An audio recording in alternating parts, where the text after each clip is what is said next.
दोस्तों, हमने कुछ महीने पहले 2 पर्सनालिटी डिसऑर्डर के बारे में जानकारी देखी थी, जिसमें एंटी सोशल पर्सनालिटी डिसऑर्डर था और उसमें सोशियोपैथ और साइकोपैथ के लक्षण के बारे में हमने जाना था। आज हम ऐसे ही एक पर्सनालिटी डिसऑर्डर के बारे में जानकारी लेंगे, पर उससे पहले अगर इस चैनल को आपने अभी तक सब्सक्राइब नहीं किया है तो सब्सक्राइब कर दीजिए और बाजू में रखा बेल आइकन को ज़रूर दबाइएगा, जिससे हर एक वीडियो की नोटिफिकेशन आपको पहले मिले। आज हम नार्सिसिस्टिक पर्सनालिटी डिसऑर्डर के बारे में जानने वाले हैं कि यह कैसे होता है, इसके लक्षण क्या है और इसके नुकसान क्या है। एक्स्ट्रा मतलब हम जितना कवर कर सकते हैं उतना ही इस वीडियो में करेंगे। दोस्तों, इस बीमारी को हम डायरेक्ट बीमारी भी नहीं कह सकते, क्योंकि ये सब लक्षण हम सब में ही है, लेकिन बात तब बढ़ जाती है जब यही चीज़ें एग्रेसिव वे में मतलब अत्यधिक हो जाती है, तब असली प्रॉब्लम्स आती है। नार्सिसिस्टिक की डेफिनेशन अगर बताई जाए तो वह कुछ इस तरह होगी कि कोई इंसान अपने खुद के प्रति ज़्यादा महत्व देता हो। In short, inflated self importance. इसमें कई टर्म्स आते हैं जैसे सेल्फिशनेस, सेल्फ सेंटर एक्स्ट्रा। इस बीमारी को पुरुषों में ज़्यादा पाया जाता है, बजाय कि महिलाओं में इसे काफ़ी रेयरली देखा गया है। नार्सिसिस्टिक पर्सनालिटी डिसऑर्डर को एनपीडी भी कहा जाता है। अब हम इसकी डेफिनेशन को इलेबोरेट करेंगे। इस बीमारी से ग्रस्त इंसान खुद को दूसरों से बड़ा और सुपीरियर समझता है। एज अ सेलिब्रिटी वह खुद को समझता है। वह खुद की इमेज इतनी बड़ी बना लेता है कि बाकी लोग उसको अपनी पैर की धूल की तरह दिखते हैं, और वह इंसान ये भी मानता है कि उसकी सोच बस हाई लेवल के इंसान ही समझ सकते हैं। अब आप सोच रहे होंगे कि ये सब तो हम में भी है, तो क्या हम सब नार्सिसिस्ट है क्या? तो इसका जवाब आपको आगे मिलेगा। एनपीडी से ग्रस्त लोग अपने खुद के बारे में कुछ भी बुरा नहीं सुन सकते हैं। छोटे से छोटा क्रिटिसिज्म भी वह बर्दाश्त नहीं कर सकते। उनको ऐसा लगता है कि उन्होंने जो उनके दिमाग में उनकी इमेज बनाई है, उनको कोई ठेस ना पहुंचाए। और जब कोई ऐसा करता है तब बहुत ही घातक परिणाम हमें देखने को मिलते हैं। ऐसे लोग काफ़ी ज़्यादा एरोगेंट और दूसरों की परवाह नहीं करते हैं, हमेशा ही खुद के बारे में सोचते हैं। वह चाहते हैं कि सब लोग उन्हें ही देखें, उनकी प्रशंसा करें।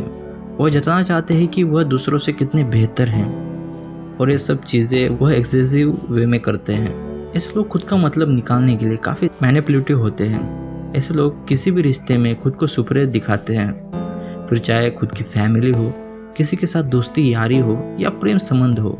उनको हमेशा ये ऐसा दिखाना होता है कि मैं आप सब में ज़्यादा सुपीरियर हूँ। ऐसे लोगों को अगर आप बिहेवियर के बारे में थोड़ा भी क्रिटिसाइज करें तो वह जल्दी से ही आप पर भड़क जाएंगे। अगर किसी ने उन पर या उनके खिलाफ कोई बात कर दी तो वह बहुत ज़्यादा पर्सनली ले लेते हैं। उनको ऐसा लगता है कि उनकी ईगो को बहुत बड़ी ठेस पहुंची है। खुद के बारे में ये लोग काफ़ी ज़्यादा सेंसिटिव होते हैं। अगर इनके सामने कोई भी इनसे अच्छा दिखने वाला और कोई स्ट्रांग मतलब जिससे इनको इनसिक्योरिटीज़ होती हो वह आ जाए तो ये लोग बेचैन हो जाते हैं, और ऐसे में ये लोग उन लोगों को बुली करने लगते हैं या ऐसी चीज़ें करते हैं जिससे उन लोगों को वह नीचा दिखा पाए। दोस्तों, अब हम एनपीडी के मोस्ट इम्पॉर्टेंट पर्टिकुलर 9 लक्षण देखेंगे। 1. किसी भी चीज़ को बहुत पर्सनली लेना। इस लोग दूसरों की कही बातें, उनका रिजेक्शन, यहाँ तक कि अगर आप उनसे ठीक से बात भी नहीं कर रहे हो, मतलब आपके फेशियल एक्सप्रेशन भी अगर ठीक ना हो, तो भी ये लोग खुद पर पर्सनल अटैक के तौर पर लेते हैं। ऐसे लोग जब गुस्सा हो जाते हैं तो इनको मना पाना मुश्किल हो जाता है। उसके बाद इनसे कुछ भी कहो, ये फिर इसका उल्टा ही समझेंगे, और यह सब ज़्यादातर लव रिलेशनशिप्स में देखा गया है। कोई भी अगर उन पर दोस्ती यारी में थोड़ा भी जोक क्रैक करे या कुछ सार्केज़म से बोल दे तो भी ये इनको बर्दाश्त नहीं होता है, और ये जल्दी और काफ़ी रूडली इस पर रिएक्ट करते हैं। 2. दूसरों से बात करने में दिक्कत होना। ऐसे लोग कभी भी एज अ टीम वर्क नहीं कर सकते, या कर भी रहे हो तो समझ लो कि इनकी मजबूरी है। एज एन इंडिविजुअल ही काम करना इनको ज़्यादा पसंद होता है। एक दूसरे के साथ काम करने के लिए इमोशनल बॉन्डिंग होना ज़रूरी होता है, लेकिन ऐसे लोगों में दूसरों के प्रति काफ़ी कम ही इमोशन होता है। 3. Emotionless mind. ऐसे लोग आपके प्रति कुछ भी इमोशन नहीं रखते हैं, मतलब आपको क्या फील होता है इससे इनको कुछ भी मतलब नहीं होता है। अगर आप इनको बताएंगे कि उनकी वजह से आपको कितना दुख पहुंचा है, उनका बिहेवियर आपको कितना तकलीफ देता है, ये सब बताने पर भी ऐसे लोग आपकी भावनाओं को नहीं समझ पाते। ऐसे लोग बस खुद को क्या लग रहा है, मतलब बस खुद के ही पॉइंट ऑफ व्यू से सोचते हैं। अब समझ लो कि कोई स्पोर्ट्स कार इनको पसंद आ गई तो ये तुरंत ही उसको लेने जाएंगे। बजाय कि ये कार उनकी फैमिली के लिए नहीं होगी, मतलब उसमें पूरी फैमिली बैठ नहीं सकती है। और दूसरा ये कि फैमिली के बजट पर भी नहीं बैठ रही है, फिर भी ये उस कार को ले लेंगे। कहने का मतलब ये है कि दूसरों को क्या लग रहा है, इनको इससे कुछ भी लेना देना नहीं होता है। और यही लैक ऑफ एम्पैथी नार्सिसिस्ट में सबसे महत्वपूर्ण लक्षण माना जाता है। 4. Superior feeling. इस लोग हमेशा ही खुद को बड़ा दिखाते हैं, फिर चाहे वो रिलेशनशिप हो या कोई प्रोफेशनल फील्ड। खुद को हमेशा ही ये किसी भी ग्रुप में एज एन सेंटर चाहते हैं, मतलब सब इनकी तरफ आकर्षित हो, ऐसा उन्हें लगता है। ऐसे लोग बस सब पर कंट्रोल पाना चाहते हैं। इनको लगता है कि सब मेरे ही कंट्रोल में होना चाहिए, और ऐसी फीलिंग के लिए वो किसी भी हद तक जा सकते हैं, जिसमें वह अगर किसी का बुरा करने में उतर आए तो सबसे खतरनाक तरीका भी अपनाते हैं, या किसी से इतना नाराज हो जाते हैं कि खुद को ही नुकसान पहुंचाते हैं, जिससे सबका ध्यान बस उन्हीं की तरफ जाए। 5. हर चीज़ परफेक्ट चाहिए। ऐसे लोगों को हर एक चीज़ परफेक्ट चाहिए होती है। खुद के बारे में तो ये अच्छी बात है, पर ऐसे लोगों को दूसरे लोग भी उनके हिसाब से परफेक्ट होने चाहिए होते हैं। फिर चाहे वो कोई जगह हो, कोई पार्टी हो, या किसी की पर्सनल लाइफ हो, इनको सब उनके खुद के हिसाब से परफेक्ट चाहिए। और अगर ऐसा नहीं होता है तो यह लोग काफ़ी चिड़चिड़े और हद से ज़्यादा उस इंसान या उस जगह को क्रिटिसाइज करते हैं। एज एन लाइफ को भी यह खुद के विजन में परफेक्ट बनाते हैं, पर रियलिटी में अगर ऐसा नहीं होता है तो अपनी ज़िंदगी से भी ये काफ़ी नाखुश रहते हैं। 6. Blame others. ऐसे लोग कभी भी रिस्पॉन्सिबिलिटी नहीं लेते हैं। अगर कुछ भी बुरा होता है या इनके हिसाब से नहीं होता है तो ये उसके लिए हमेशा ही दूसरों को जिम्मेदार मानते हैं। अगर कोई भी चीज़ उनके हिसाब से नहीं होती है तो पूरा ब्लेम वो सामने वाले पर ही डालेंगे। ऐसे लोग सबसे ज़्यादा उनको जिम्मेदार ठहराते हैं जो उनके सबसे करीब होता है, जिनसे वो सबसे ज़्यादा प्यार करते हैं। एग्जाम्पल के तौर पर, अगर किसी दिन उनकी ट्रेन मिस हो जाए, ट्रेन को नहीं आपको ब्लेम करेंगे कि आपकी ही इस रीज़न के वजह से उनको लेट हुआ था। एट दी एंड अगर आप उनके हिसाब से कोई भी चीज़ नहीं होती है तो वह खुद पर रिस्पॉन्सिबिलिटी ना लेते हुए हमेशा ही दूसरों को इसका जिम्मेदार मानते हैं। इसका उल्टा अगर कोई भी चीज़ अच्छी हो या कोई भी टारगेट पूरा होता है तो वह उसका क्रेडिट वो खुद को ही लेते हैं या मानते हैं। 7. रिजेक्शन से डरते हैं। ऐसे लोग हमेशा ही खुद को परफेक्ट समझते हैं और चाहते हैं कि सामने वाला भी सेम यही समझे, इसलिए उनको सबसे बड़ा डर रिजेक्शन होता है। उनको हमेशा ही यही डर रहता है कि कोई उन्हें इम्परफेक्ट ना कह दे। ऐसे कहने पर यह काफ़ी ज़्यादा डिप्रेस हो जाते हैं, जिससे या तो वह खुद को चोट पहुंचाते हैं या सामने वाले को, और इसी वजह से वह कभी भी दूसरों पर यकीन या विश्वास नहीं कर पाते। उनको हमेशा ही ये डर लगा रहता है कि मेरे साथ कोई धोखा हो रहा है।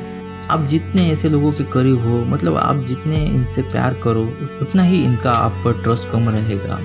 आप अगर इनको जज करोगे या इनको इनकी बुरी आदतों के बारे में बताओगे तो यह काफ़ी ज़्यादा गुस्सा हो जाते हैं। ऐसे लोग जानते हैं कि इनकी खुद की कमजोरियाँ क्या है, बट वह लोगों से इनको सुनना पसंद नहीं करते हैं। ऐसे लोग आपको बार बार टेस्ट करते हैं जब तक कि आपका ब्रेकिंग पॉइंट इनको मालूम ना हो जाए, और बाद में यही मेथड वह आगे रिलेशन में यूज़ करते हैं। 8. सब कुछ कंट्रोल में चाहिए।